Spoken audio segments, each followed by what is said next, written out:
جیسے ہی آپ نے کہا کہ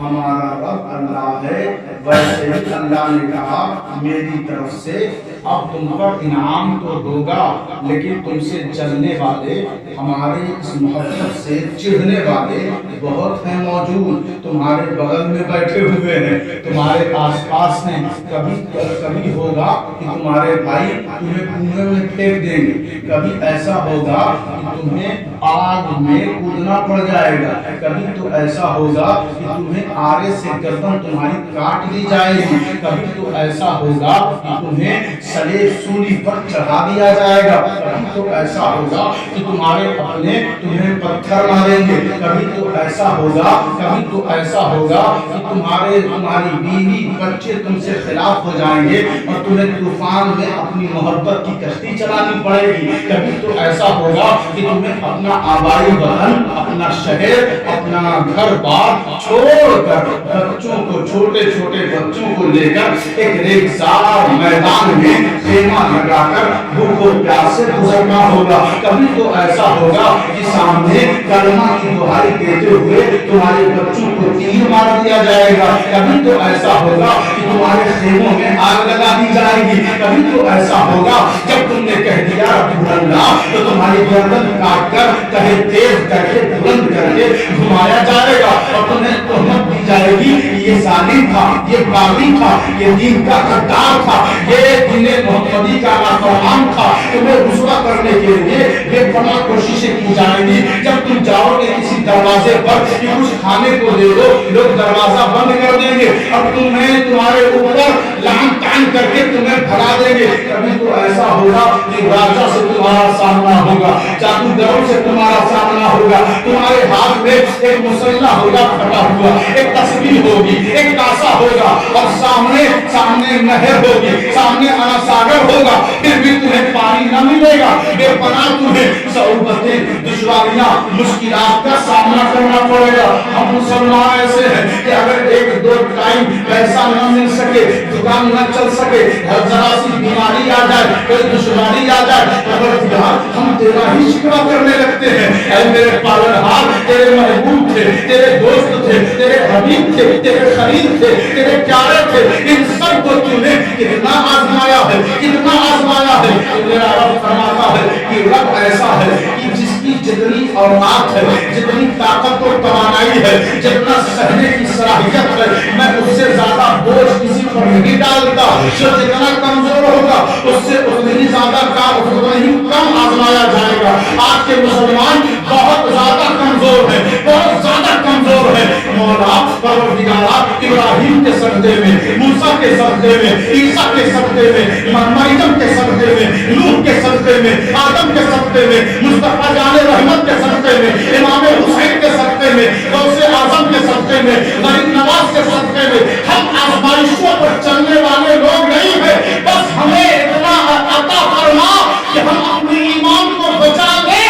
اور تیرے دین سے ہمیشہ ثابت قدم رہے اور ثابت قدمی کا ایسا جذبہ دینا کہ ہم چلتے چلے جائیں اور دشمن زیر ہو کے کیا بات ہے، کیا بات ہے۔ غریب نواز کی نظر دے دے، سلطان ہند کا کرم دے دے کہ غریب نواز کے کرم سے، ارے ابھی جلد ہی جب ان پر حملہ ہوا، ان کے تقدسات پر، ان کی عمارت پر، ان کے آستانے پر، ان کی خانقاہ پر جب تفتیشی حملہ کرنے کی جرأت کی گئی، غریب نواز کا کرم دیکھو، ان کی عطا دیکھو، اللہ نے بتا دیا کہ جب اسرا وصال ہوا تھا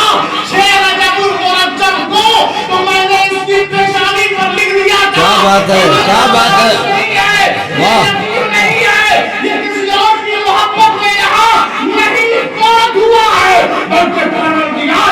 کیا بات ہے، یہ دنیا چھوڑ رہا ہے تو اسی سے سمجھ لینا چاہیے کہ معین الدین کے آستانے اور ان کی بارگاہ کا ایک کوئی اینٹ ہلا نہیں سکتا۔ حق تو یہ ہے کہ جتنے ان کے چاہنے والے ہیں انہیں بھی اللہ ذلیل نہیں کر سکتا۔ غریب نواز کے صدقے میں چاہنے والوں کو بھی اللہ نے بلندی دے دی اور ان کے آستانے کو بھی بہار۔ کیا بات، واہ، بے شک، سبحان اللہ۔ آپ دیکھیے ہر جگہ، ہر مقام پر، چاہے چھوٹی سی محفل ہو، کہیں بھی ہو ہر عالم انہیں کی شان اور انہیں کا قصیدہ پڑھ رہا ہے. کہا کرتا ہوں قرآن نے کہا قصہ بیان کرو تاکہ لوگوں کے دماغ میں خوشحالی آئے, فکر پیدا ہو, سوچنے کی صلاحیت آ جائے. ہم نے کن لوگوں کا قصہ سنایا؟ ناچنے والے, گانے والے, جھوٹ بولنے والے, سیاسی روٹیاں سیکنے والوں کا قصہ ہم نے اپنے بچوں کو سکھایا. ایک لڑکا محفل میں بیٹھا ہو کچھ نہیں بولتا, چاہے ابو بکر صدیق کی بات ہو, چاہے فاروق اعظم کی بات ہو, عثمان غنی کی بات ہو, مولا علی کی بات ہو, اہل بیت کی بات ہو, نبی کی بات ہو, کچھ نہیں بولتا. جیسے ہی ہم نے کسی سیاسی لیڈر کا نام لیا فوراً بولنے لگتا ہے کہ وہ پیدا کب ہوا تھا, اس نے کب الیکشن لڑا تھا, کون سا سن تھا, کون سا مہینہ تھا, کب اس نے پرچار میں محنت کی تھی, کب فلاں بھاشن میں اس نے کیا بولا تھا, لیکچر میں کیا کہا تھا, وہ بولنے لگتا ہے. میں سنتا ہوں غور سے اور اسے دیکھتا بھی ہوں کہ یہ کہاں سے کمی ہے, کہاں سے یہ کمزوری ہے. ہم یہ گرا نہیں کر رہے ہیں کہ اس کے بارے میں یہ کیسے جان رہا ہے, جانو اچھی بات ہے, لیکن جسے جاننا تھا ہم نے اسے چھوڑ دیا ہے. ماں باپ نے غریب نواز کا قصہ بچے کو نہیں سنایا, ماں باپ نے بڑوں نے غریب نواز کا واقعہ نہیں سنایا. اگر سنایا ہوتا تو ان کے اندر شکر بھی ہوتا, ان کے اندر توکل بھی ہوتا, ان کے اندر قناعت بھی ہوتی, ان کے اندر استقامت بھی ہوتی, ان کے اندر ٹھوکروں سے گزرنے کی قوت بھی ہوتی, ان کے اندر بھوک اور پیاس کو برداشت کرنے کی صلاحیت بھی ہوتی, ان کے اندر روحانیت کا جذبہ بھی ہوتا. لیکن ہم نے سنایا ان کا قصہ جن کے قصوں کا اثر ان پر ایسا ہوا کہ یہ بچے جھوٹ بولنے لگے, یہ بچے فریب کرنے لگے, یہ بچے دغا دینے لگے, یہ بڑوں کی توہین کرنے لگے, کیونکہ ہمیں ہمارے لیے رول ماڈل اور نمونہ عمل یہ ہمارا مقتدی, ہمارا امام, ہمارا پیشوا یہ جھوٹے نہیں ہیں, یہ سیاستدان اور ناچنے گانے والے نہیں ہیں. مسلمانوں تمہارا لیڈر اور پیشوا اور ہند کے غیرت مند سنی عوام تمہارا امام اور رہنما کوئی اور نہیں ہے. 800 سال پہلے جو اجمیر میں آرام کر رہا ہے وہ خواجہ معین الدین چشتی ہے. بے شک بے شک بے شک, سبحان اللہ. کیا کہتے ہیں غریب نواز, اور ہمارے اندر ذرا سا بھی اثر نہیں, ذرا سا بھی اثر نہیں کہ کم سے کم ہم بھی چلتے پھرتے غریب نواز بن جائیں. مثال کے طور پر خواجہ غریب نواز آپ 3 سال کے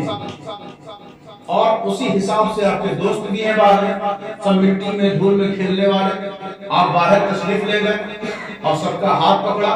پکڑ کے گھر میں لے آئے اور اپنی چادر بچھا دیا, کہا ماں جو میرے حصے کا کھانا ہے میرے دوستوں کو کھلا دیا جائے. کیا بات ہے, میرے حصے کا کھانا دوستوں کو کھلا دیا جائے. در و دیوار سے آواز آنے لگی یہ غریب نواز, آپ سفر پہ ہیں, نیشا پور جا رہے ہیں اور راستے میں 2 شخص بیٹھے ہوئے ہیں, کہا بہت بھوک لگی ہے. غریب نواز کے پاس زادے راہ سفر کے لیے جو کھانا تھا آپ نے ان دونوں کو دے دیا. دونوں نے جب لے لیا کہا کہ کچھ پیسہ مل جاتا تو بڑا اچھا ہوتا. تو جتنا پیسہ تھا آپ نے ان دونوں کو دے دیا. کہا آپ کہاں جا رہے ہیں؟ کہا نیشا پور جا رہے ہیں.